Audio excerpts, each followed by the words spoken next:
Ay mga katurok, pauwi na tayo. Sold out yung tinda natin dito sa public market ng Calape sa tabo nila. Daming bumili. Tapos shoutout nga pala kay Joseph Roleda. Followers natin siya taga rito rin sa Bohol. Shoutout sa iyo, Brad.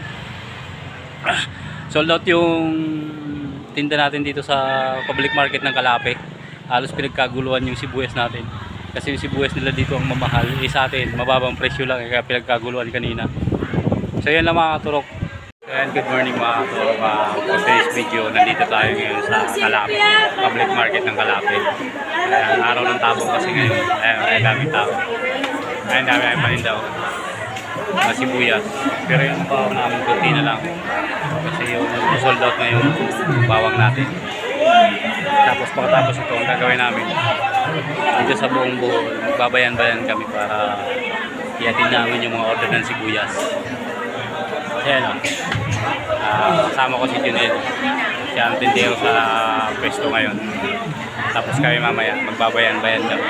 Lahat ng bayan dito sa Bohol, pupunta namin.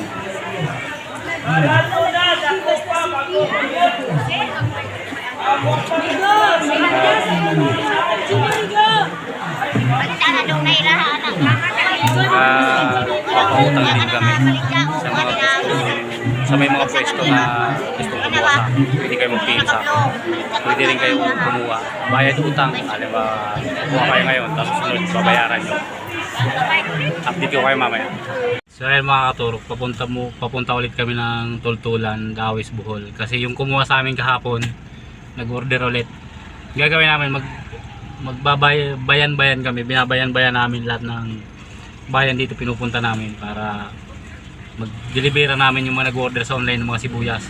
Sa mga gustong mag-order, pwede kayo mag-PM sa RN Trading o kaya sa akin para mabigyan namin kayo, ibigay namin sa inyo yung mga presyo ng sibuyas at saka bawang. Kaya update ko kayo mamaya pag nandun na kami. Okay, mga katurok, pauwi na tayo. Sold out yung tinda natin dito sa public market ng Calape sa tabo nila. Daming bumili. Tapos shoutout nga pala kay Joseph Roleda. Followers natin siya taga rito rin sa Bohol.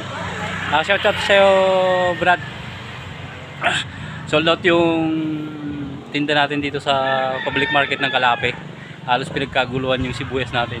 Kasi yung sibuyas nila dito ang mamahal. Sa atin, mababang presyo lang. Kaya pinagkaguluhan kanina. So yan lang mga katurok.